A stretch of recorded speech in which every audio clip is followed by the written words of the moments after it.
यह दुनिया हैरान होकर देखती रही। बांग्लादेश की आयरन लेडी शेख हसीना अब नहीं रहीं। उनका 15 साल का शासन अचानक विरोध प्रदर्शनों की आंधी में समाप्त हो गया। उनके इस्तीफे ने पूरे देश में हलचल मचा दी। ढाका की सड़कों पर युद्ध भूमि बन गई। हवा में आंसू गैस और जलते टायरों की गंध फैली हुई थी। जो कभी आर्थिक विकास की नेता थीं, अब एक तानाशाह के रूप में देखी जाने लगीं। हसीना का पतन मीठा, तेज और क्रूर था। असंतोष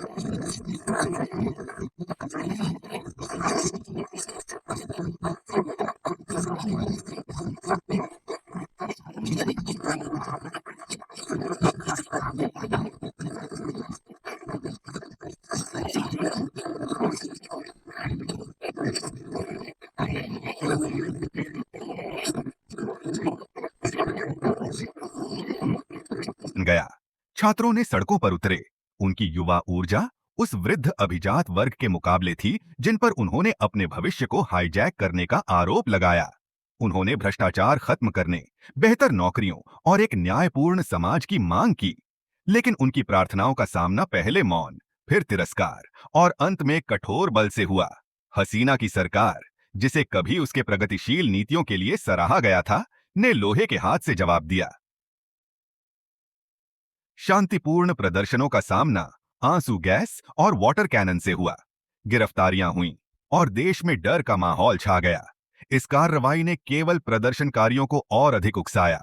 जो आंदोलन एक छात्र आंदोलन के रूप में शुरू हुआ था, वह जल्द ही एक राष्ट्रव्यापी विद्रोह में बदल गया, जिसने समाज के सभी वर्गों के लोगों को एकजुट कर दिया, एक ऐसे सरकार के खिलाफ जिसे उन्होंने अपने विश्वासघात के रूप में देखा। अराजकता के ऊपर बांग्लादेशी सेना का भूत मंडरा रहा था, जो एक शक्तिशाली ताकत है और जिसने राजनीति में हस्तक्षेप करने का इतिहास रहा है। शुरुआती दिनों में सेना की चुप्पी बहरा कर देने वाली थी, या फिर वह पहले से ही पर्दे के पीछे से घटनाओं को संचालित कर रही थी। सच्चाई जो भी हो, सेना की भूमिका हसीना के पतन में रहस्यमयी बनी हुई है। जैसे जैसे बांग्लादेश में संकट गहराता गया, अंतर्राष्ट्रीय समुदाय ने बढ़ती चिंता के साथ देखा। विदेशी सरकारों ने सावधानी पूर्वक बयान जारी किए, संयम और संवाद की अपील की। लेकिन राजनयिक छलावों के पीछे एक और जटिल खेल खेला जा रहा था। बांग्लादेश संयुक्त राज्य, अमेरिका और चीन के बीच एक बड़े भू राजनीतिक संघर्ष में मोहरा बन गया था। दोनों महाशक्तियों ने दक्षिण एशियाई देश को एक रणनीतिक पुरस्कार के रूप में देखा, जिसका स्थान बंगाल की खाड़ी पर था, और इसकी बढ़ती अर्थव्यवस्था इसे क्षेत्र में एक प्रमुख खिलाड़ी बना रही थी।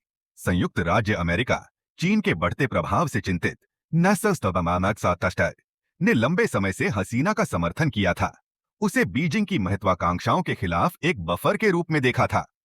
लेकिन हसीना, जो हमेशा एक चतुर खिलाड़ी रही थीं, ने खुद को किसी एक पक्ष में नहीं डाला था, दोनों पक्षों का फायदा उठाया। जैसे जैसे वॉशिंगटन और बीजिंग के बीच तनाव बढ़ता गया, यह संतुलन बनाना कठिन होता गया। संयुक्त राज्य अमेरिका हसीना की न माने वाली प्रकृति से नाराज हो गया, उसे अब एक जिम्मेदारी के रूप में देखने लगा। इस बीच चीन ने क्षेत्र में अपनी पकड़ मजबूत करने का अवसर देखा। स्थिति एक खतरनाक खेल के लिए तैयार हो गई थी, जिसमें बांग्लादेश बीच में फंसा हुआ था। प्रदर्शनों और उसके बाद की हिंसा ने बांग्लादेशी समाज में गहरे विभाजन को उजागर किया। देश राजनीतिक, धार्मिक और सामाजिक आर्थिक लाइनों पर गहराई से विभाजित था। हसीना की अवामी लीग, जिसकी जड़ें देश के धर्मनिरपेक्ष मुक्ति संघर्ष में थीं, शहरी अभिजात वर्ग और ग्रामीण गरीबों से समर्थन प्राप्त करती थीं। उनकी मुख्य प्रतिद्वंदी बांग्लादेश नेशनलिस्ट पार्टी, जिसका नेतृत्व खालिदा जिया करती थीं, एक अधिक रूढ़िवादी आधार से अपील करती थीं, जो धार्मिक भावना और राष्ट्रवादी बयानबाजी पर निर्भर करती थी। दोनों महिलाओं, जो शक्तिशाली राजनीतिक वंशों से थीं, के बीच की प्रतिद्वंद्विता ने दशकों से बांग्लादेशी राजनीति को नियंत्रित किया था। उनकी कटु लड़ाई, जो अक्सर हिंसा और धांधली के आरोपों से भरी होती थी, ने राजनीतिक माहौल को जहर से भर दिया था, जिससे समझौता और सहमति असंभव हो गई थी। विरोध प्रदर्शन, जो गुस्से और हताशा से भरे थे, ने देश को अराजकता में धकेलने की धमकी दी। सिविल अशांति का भूत बड़े पैमाने पर मंडरा रहा था, जिससे यह डर पैदा हो गया कि बांग्लादेश के शुरुआती इतिहास में सेना के तख्ता पलट और राजनीतिक हत्याओं के अंधेरे दिनों की वापसी हो सकती है। हसीना के इस्तीफे के साथ बांग्लादेश एक चौराहे पर खड़ा था। भविष्य अनिश्चित था, खतरे और अवसर से भरा हुआ। समान रूप से देश अनदेखे क्षेत्र में खड़ा था। भय और संदेह के माहौल में सत्ता के हस्तांतरण का सामना कर रहा था। अंतर्राष्ट्रीय समुदाय एक रणनीतिक रूप से महत्वपूर्ण राष्ट्र में पतन से बचने के लिए उत्सुक ने शांति और संयम का आग्रह किया। ढाका की सड़कों पर विभाजन के घावों के बीच संवाद और मेल मिलाप की मांगें खोखली लग रही थीं। सबके दिमाग में यह सवाल था कि क्या बांग्लादेश अपने हिंसा और अस्थिरता के चक्र से बाहर निकल सकता है और एक अधिक लोकतांत्रिक और समृद्ध भविष्य की ओर बढ़ सकता है। अनिश्चितता के बीच एक आशा की किरण भी थी।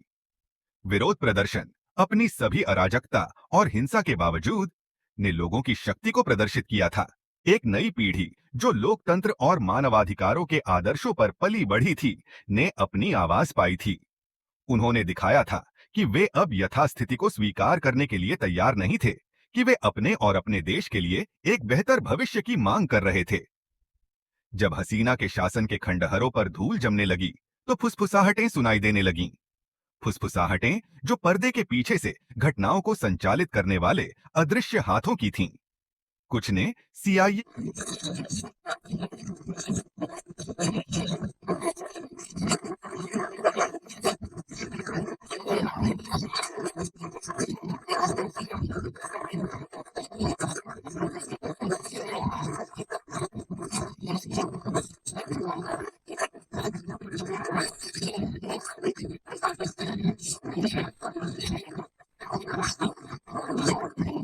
हसीना समर्थक गुटों को कोविड समर्थन प्रदान किया था।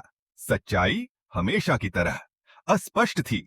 आरोपों, अस्वीकारों और आधी सच्चाइयों का एक उलझा हुआ जाल। जो स्पष्ट था वह यह था कि बांग्लादेश एक नई बड़ी खेल की लड़ाई का मैदान बन गया था, एक प्रभाव के संघर्ष में दुनिया की दो महाशक्तियों के बीच। देश का रणनीतिक स्थान, इसकी बढ़ती अर्थव्यवस्था और इसकी बड़ी जनसंख्या इसे एक पुरस्कार बना रहे थे जिसके लिए लड़ाई हो रही थी। और इसलिए सीआईए और चीन वैश्विक प्रतिद्वंद्विता में बंधे हुए बांग्लादेशी सत्ता संघर्ष के विपरीत पक्षों में खड़े हो गए। अनुभाग 8। सत्ता की कीमत। हसीना की नीतियां उलटी पड़ी। बाहरी ताकतों ने निश्चित रूप से हसीना के पतन में भूमिका निभाई, लेकिन उनकी अपनी नीतियां भी उनके पतन में योगदान दिया। आर्थिक विकास की उनकी खोज सराहनीय होने के बावजूद एक कीमत पर आई थी। आलोचकों ने उन पर आरोप लगाया कि उन्होंने अपने चहेतों को फायदा पहुंचाया, असहमति को चुप करा दिया और भ्रष्टाचार को नजरअंदाज कर दिया। पत्रकारों और मानवाधिकार कार्यकर्ताओं पर उनकी सरकार की कार्रवाई ने बांग्लादेश की छवि को विदेशों में धूमिल कर दिया था। प्रधानमंत्री के रूप में तीसरे लगातार कार्यकाल की अनुमति देने के लिए संविधान में संशोधन करने का उनका निर्णय, जिसे व्यापक रूप से सत्ता की जब्ती के रूप में देखा गया था, ने उन्हें उनके लोगों से और दूर कर दिया था। विडंबना यह थी कि कई नीतियां जिन्होंने विरोध प्रदर्शनों को जन्म दिया था, आर्थिक उदारीकरण, बुनियादी ढांचा विकास, गरीबी में कमी, हसीना द्वारा ही लागू की गई थीं। बांग्लादेश को आर्थिक शक्ति बनाने की उनकी इच्छा में उन्होंने उन लोगों को नजरअंदाज कर दिया जिन्हें उन्होंने प्रतिनिधित्व करने का दावा किया था। उन्होंने यह भूल गईं कि राजनीतिक स्वतंत्रता के बिना आर्थिक प्रगति खोखली होती है। अनुभाग 9।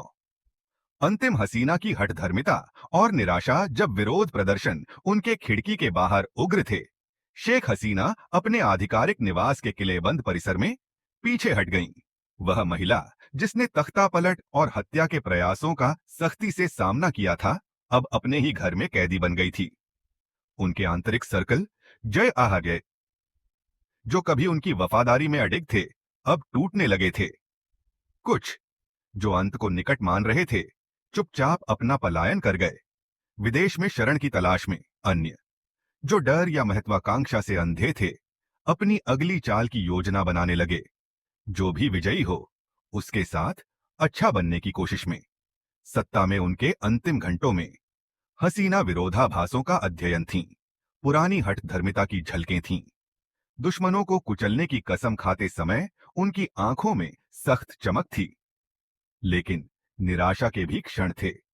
जब उन्होंने महसूस किया कि खेल खत्म हो चुका है। जब अंत आया तो वह तेज और बिना धूमधाम के था। एक वरिष्ठ सैन्य अधिकारियों का प्रतिनिधिमंडल, उनके चेहरे गंभीर, उनके निवास पर आया और उन्हें सूचित किया कि वे अब उनकी सुरक्षा की गारंटी नहीं दे सकते।